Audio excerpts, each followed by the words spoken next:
ok toàn chẳng video muốn nhung vậy tha phường bay hồi mà hay khỏi đạt capacitor nó ban bình này vậy hỏi nó cứ để sao khỏi bây giờ đạt capacitor phường rột tròn này cứ bộ bộ bộ bộ tròn rột tròn vì lấy miền chỉ là lộc cứ vì rột chua này rột chua cái pu hồng phật này rồi đấy cứ vì rột chua cái pu hồng phật nó rồi lộc chẳng vì rột chua cái pu hồng phật nó cứ để sao capacitor យើងហ្នឹងគឺវាឆាចនេះ capacitor យើងហ្នឹងគឺវាឆាចតម្លៃដែលខ្ពស់បំផុតអូខេវីដេអូនេះខ្ញុំនឹងបកស្រាយរូបមន្តដើម្បីរក VDC ណាអូម៉ែតមិនបង្ហាញ V peak ណាវាបង្ហាញ VDC ក្រោយពីយើងដាក់ capacitor ហើយខ្ញុំវីដេអូមុនខ្ញុំបាននិយាយដែរថា VDC តម្លៃវាតូចជាង V peak បន្តិចហេតុអីដោយសាររូបមន្ត VDC ណា VDC នេះ VDC ស្មើនឹងV peak ដក2គុណណា VDC ស្មើនឹង V peak ដកនឹង2គុណនឹង V diode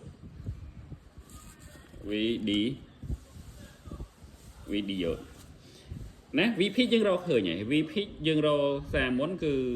325 វ៉ុលត្រូវគេ325 វ៉ុលដកនឹង2គុណនឹង V diode ហ្នឹងមិន V diode តម្លៃវាធម្មតា diode វាមាន data sheet វាណា data sheet ចាំ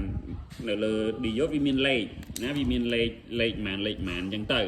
ហើយតាមលេខហ្នឹងវាមាន data sheet វា C ម៉ានវ៉ុលអញ្ចឹងឧទាហរណ៍ក្នុងយោតប្រិតយើងនេះយោតប្រិតធម្មតា diode វាហ្នឹងគឺតម្លៃប្រហែលជា 0.7 ទៅ 1.1 វ៉ុលបានន័យថាភ្លើងពេលដែលឆ្លងកាត់ diode ហ្នឹងគឺវាបាត់វ៉ុលមួយគ្រាប់ឆ្លងកាត់មួយគ្រាប់បាត់ពី 0.7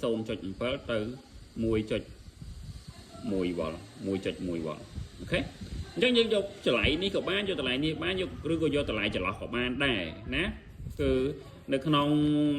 data sheet វាសូតម្លៃវាជា VF ហ្នឹងគឺតម្លៃវ៉ុលរបស់វាតម្លៃវ៉ុលដែលបាត់ពេលដែលភ្លើងឆ្លងកាត់វាគឺបាត់តម្លៃហ្នឹងណា forward wall ហ្នឹងអូខេអញ្ចឹងក្នុងរូបមន្តយើងនេះ2គុណហ្នឹងដោយសារតម្លៃវានេះគឺពី7ទៅ 1.1 វ៉ុលអញ្ចឹងខ្ញុំយកចន្លោះកដាទៅខ្ញុំយក8អូខេខ្ញុំយក8អញ្ចឹងយើងស្មើប៉ុន្មានគុណទៅអូខេគុណយើងគុណតាមតម្លៃលេខដែលយើងធ្វើមិញហ្នឹងគឺតម្លៃ VP យើងគឺប៉ុន្មាននេះ325ដក2គុណ 0.8 កន្លែងនេះគឺ 0.8 ណាមិនមែន8ទេ 0.8 អញ្ចឹងវាស្មើនឹងប៉ុន្មាន323 វ៉ុល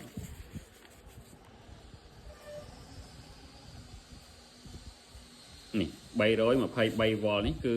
VDC ណា VDC ឃើញទេឃើញវាទូជាងកន្លែង V peak បន្តិចទេហើយពេលដែលយើងយកអូម៉ែត្រចាក់ក្រោយពីយើងដាក់ capacitor ចូលគឺវាបង្ហាញតម្លៃនឹងឯងគឺបង្ហាញ VDC ណាតូចជាង V peak បន្តិចហើយពេលខ្ញុំចាក់ខ្ញុំឃើញប៉ុន្មានខ្ញុំឃើញ320ហី320វ៉ុលអាហ្នឹងវាប្រែប្រួលទៅតាម V peak ហើយ V peak ហ្នឹងប្រែប្រួលទៅតាមតម្លៃ VRM គឺតម្លៃភ្លើងចូលណាអញ្ចឹងវាក្នុងចន្លោះហ្នឹងគឺត្រឹមត្រូវហើយណាអាហ្នឹងការកណនារក VDC ក្រោយពីយើងដាក់ capacitor មួយអរគុណជួបគ្នានៅវីដេអូក្រោយ